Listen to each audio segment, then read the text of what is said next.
How do you feel about the way things went tonight? Oh, absolutely amazing. Definitely the biggest win of my career. Leading up to this, I knew this was the biggest fight of my career. It's Robert Whittaker. The man hasn't lost to anybody else than the champion in almost a decade. But I said it, this is not going to see the third round. TKO in the second happened that way because, I just know my fighting style. And I guess this answers all the nose questions. You were very respectful of him coming into this fight. You knew how great he was. He did have some success early on, and then you seized momentum, towards the end of round one. I guess, how did things play out, and was anything surprising to you in there? No, not at all, especially in the beginning of the fight. I said it. I can't go and fight Robert Whittaker like I fought Brad Tavares. He is too good and too calculated. I needed to figure out his timing, and I think the game plan, my coach, Monet Visser, he is obviously a guru at this. He is the man who put this all together, coming out and fighting southpaw against a guy like Whittaker. I always do switch stance, but to go and learn a complete new style for this guy, and it just worked perfectly. But, in that first half of the first round, I was almost checking to see, okay, how fast is he? How hard does he hit? And he hits hard and he hits fast. But it was just getting that timing, seeing, okay. But it was still going forward and putting pressure on. That was the plan, and that's what I executed. Much easier said than done when you're fighting and standing in front of Robert Whittaker throwing these big shots. But at the end of the day, I progressed and I made the pressure forward. And I could see in his eyes when he realized this guy's not slowing down and this guy's not going away. So amazing victory, and they leave no doubt that you're getting the title shot next, bringing Israel Adesanya into the cage. I guess, what did you make of that, of him being brought in and you guys having that face-off? What did you make of the whole situation? Yeah, the only thing I made of that was it's usually the contender that goes into the cage, right? So, I mean, even he sees me as the champion already, so he better knows I'm the champion. And now that he's seen me in that cage, he knows what a force I am in there. He could feel the energy, and I could feel how insignificant he is to me when we get into that cage. Last thing for me, Dana was here earlier. He said he's not going to bother you about when you can fight, give you a little time, but everybody knows we're looking for a main event in Sydney. Is 9 weeks even a possibility, or is that unrealistic to ask you to be ready for a title fight in that kind of time? What I say is Dana White obviously knows fighters, and he has the respect to know that tonight's all about celebrating myself and obviously celebrating the legend of Robert Whittaker. Dricus right here. It seemed like coming into this fight, a lot of people were counting you out, not giving you your respect, and it seemed like Robert Whittaker was maybe the person who was giving you the most respect in terms of what you're capable of. Do you think now the people appreciate what you're able to do in there and give you your recognition? I mean, yeah, Robert Whittaker, like I said, smart guy, and a true warrior, a true martial artist who knows that martial arts, you are as good as your opponent makes you look. And him being the warrior that he is, he came out here tonight prepared like always, and he was in great shape. But he could see what a lot of people fail to see, and that is a style that people are used to. People are used to certain styles. They don't know our style. They don't know how we put this whole thing together. And he saw that, and that's why he said, I'm the most dangerous opponent he's ever faced. That's why he said, one mistake he made is he thought, I don't have anything to lose. And I didn't fight like somebody who doesn't have anything to lose. I fought like somebody who has everything to lose. And every time I step in there, I have my life to lose. And I will protect that with everything. I have my family name, the Du Plessis name to protect when I step in there. I have the South African flag to protect when I step in there. I have Team CIT behind me that I represent when I step in there. I have absolutely everything to lose when I step in there, and I hope everybody saw that tonight. And whether you fight Izzy in Sydney or at a later date, it seems like, given the things that have been said in the past, what was said in the cage, this could be a very kind of divisive and controversial build-up a little bit. How are you preparing yourself for that? Are you wanting to step away from it? What do you think the build is going to be like? I mean, you saw tonight, I'm prepared. I'm prepared for everything. Everything he says, anything he's behaving like a clown in there. That's not how a champion behaves. That's not how a man behaves. He's behaving like a child. Conduct yourself like a champion. there's people looking up to you and you're behaving like that, nah. You know, if that sells tickets, good for him. I'll sell tickets my way. I'm a gentleman, I'm a man, and I'll behave like a man.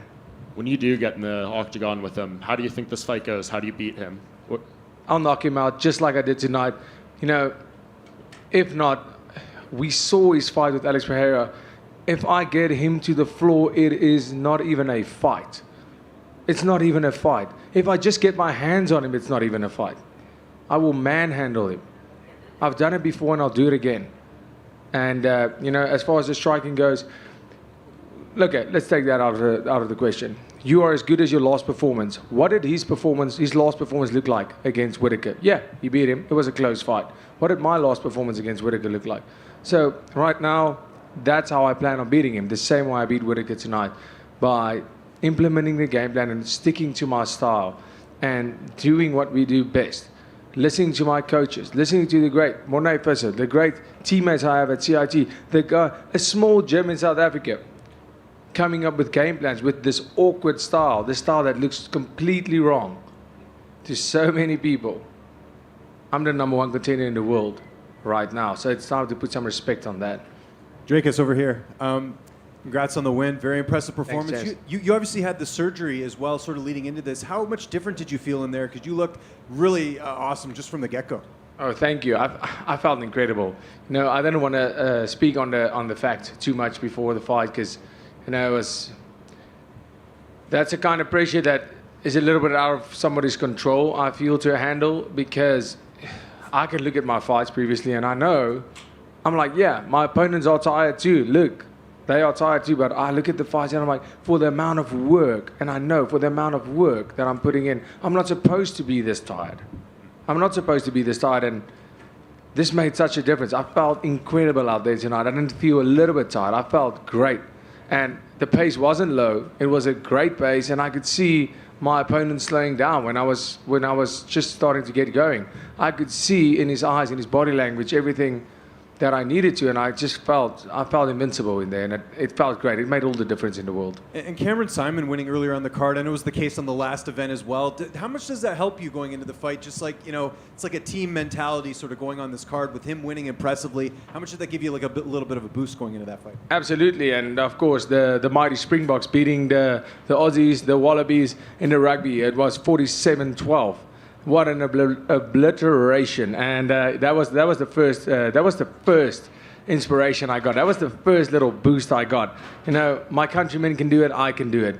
And then obviously Cameron coming in and putting up a masterful performance, because this guy is the future champion. It doesn't take a genius to see that.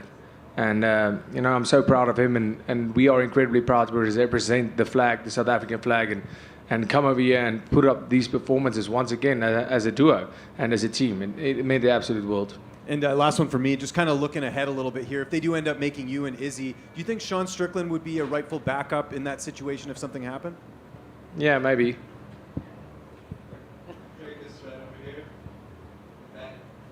Congratulations on the victory. To touch on it once again, obviously Robert Whittaker is a guy who's been at a very high level for a long time. What are some of the openings that you saw in the cage that you could explain for us when we watched that tape back of this performance? Like I said before, there's not a lot of openings to see real quick, you know, with Rob. But one thing was, I was big against Rob tonight. I could feel it when we were in the grappling exchange, in the wrestling exchange. I was strong. I could feel I was a lot stronger than him physically. But he's fast, and his footwork is so good. Like, he makes you miss all the time. And until I figured that out, he just has a very, like, his movements are the same constantly. And I brought in a lot of karate guys for this camp. We did. And it worked so well because I figured out that movement. I figured out but he does it so well. What he does really good is he's in the pocket, and as soon as you go for him, he's out of the pocket. He just moves backwards, but laterally so, and he doesn't move side to side. He just moves backwards and forwards, and he does it really quick. So, you know, it took me, that's the first half of the fight, the first half of the first round, it took me to figure that out. But then I saw, cool, his hands are low, but he's not blocking a body kick, and I started landing. And I realized his left hook was really hard, but he wasn't the signature 1-2 head kick that he does so well. I was super prepared for that. He threw 2 of them, and it wasn't as strong as I thought, to be honest. It wasn't, I don't know if it didn't land flush, but I blocked both, and I felt a lot more comfortable moving to the open side. But at the end of the day, it was about being patient and being composed, which I felt I did a lot better tonight than ever before. Dricus? When you talk about your career, you've had in the UFC, you've been part of some really big events, and slowly, keep moving up the ranks, moving up the card and everything. And now with this biggest victory of your career, how do you even put into words that whole journey? Because you've been on big events, but it feels like you really took center stage tonight.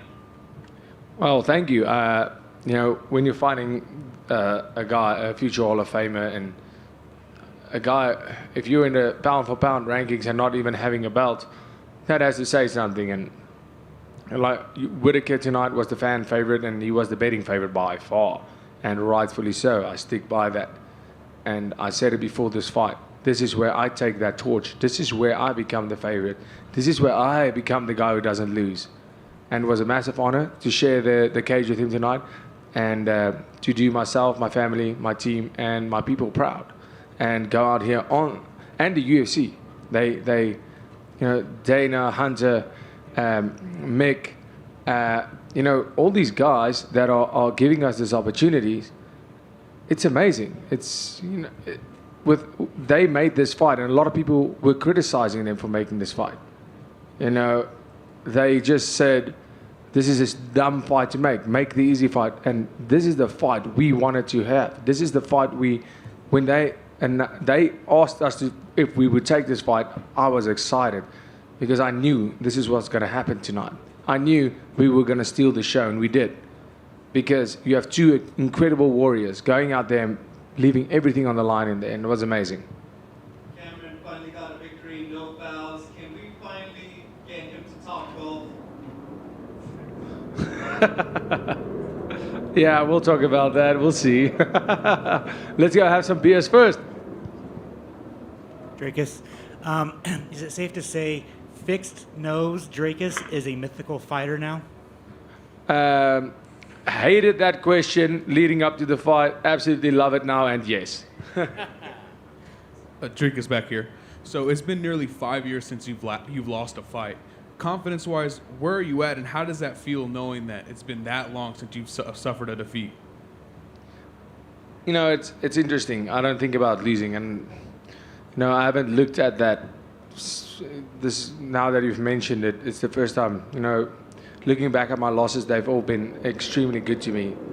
Every loss that, the 2 losses that I've had, one of them I was extremely young, and I didn't deserve to win that fight. And the last loss I had at welterweight 170, wasn't for that loss I would have been in the UFC right now as a 170 fighter where I don't belong.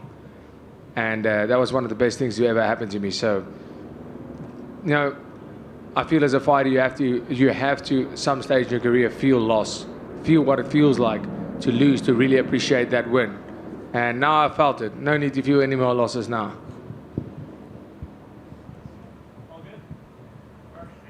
Thank you, everybody.